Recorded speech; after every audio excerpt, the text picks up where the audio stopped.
एक बार की बात है। एक छोटे से गांव में एक आदमी रहता था। उसका नाम रामू था।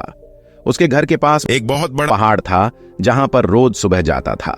रामू उस पहाड़ पर थोड़ी देर के लिए वो बैठता, फिर वापस घर को लौट आ जाता।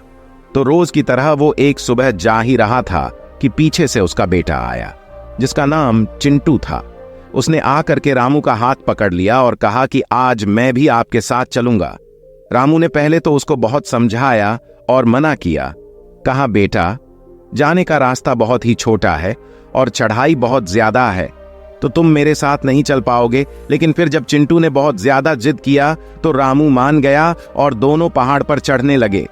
रामू ने चिंटू का हाथ कस के पकड़ा हुआ था।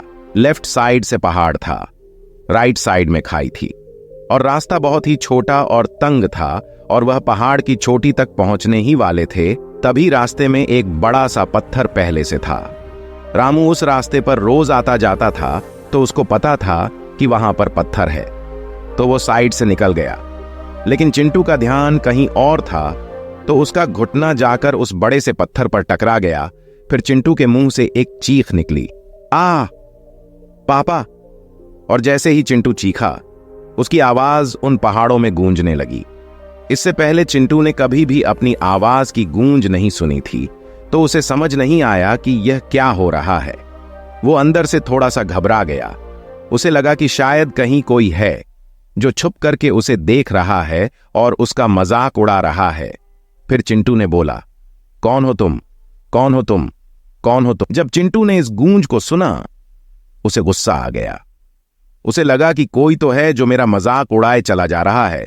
फिर उसने गुस्से से कहा, मैं तुम्हें छोड़ूंगा नहीं, छोड़ूंगा नहीं, छोड़ूंगा नहीं, छोड़ूंगा नहीं। फिर जैसे ही उसने इस गूंज दोबारा सुना, वो घबरा गया। उसके पिता समझ रहे थे कि क्या हो रहा है। उसने अपने पिता का हाथ कस के पकड़ लिया और उनसे पूछा कि पापा जी, कौन है जो मुझे इतना तंग कर रहा है, कौन है जो मुझे इतना डरा रहा है। तो उसके पिता थोड़ा सा मुस्कुराए। उन्होंने खाई की तरफ देखा और जोर से बोला, मैं तुमसे बहुत प्यार करता हूं।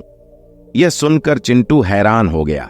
उसे समझ नहीं आया कि हो क्या रहा है, कि वो ही इंसान जो उसका मजाक उड़ा रहा, उसको तंग कर रहा है, वो उसके पिता को बोल रहा है कि मैं तुमसे बहुत प्यार करता हूं। कि रामू ने चिंटू को देखा और वो समझ गया कि उसके मन में क्या चल रहा है।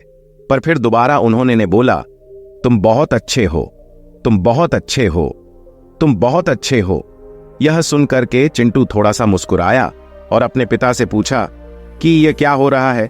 और फिर उसके पिता ने अपने बेटे को समझाया कि यह जो आवाज जो तुम सुन रहे हो ना, ये किसी और की नहीं है, ये तुम्हारी ही आवाज है जो कि पहाड़ों में गूंज रही है और तुम्हें अपनी ही आवाज सुनाई दे रही है। जैसा तुम बोलते हो ठीक वैसा ही तुम्हें सुनाई देता है। अगर तुम गुस्से से कुछ कहोगे तो पलट करके जो आवाज आएगी उसमें भी गुस्सा होगा, लेकिन अगर तुम कुछ अच्छा कहोगे तो वो आवाज भी अच्छी होगी। बिल्कुल इसी तरह से हमारी जिंदगी में भी होता है। जैसा तुम अपने मन में इस जिंदगी के बारे में सोचते हो, ये जिंदगी तुम्हारे लिए बिल्कुल वैसी ही हो जाती है।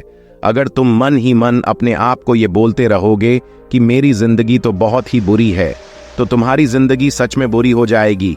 और अगर तुम अपनी जिंदगी से प्यार करोगे तो तुम्हारी जिंदगी भी तुमसे प्यार करेगी। यह बात चिंटू के दिमाग में घर कर गई और फिर वह दोनों उस पहाड़ की चोटी पर गए।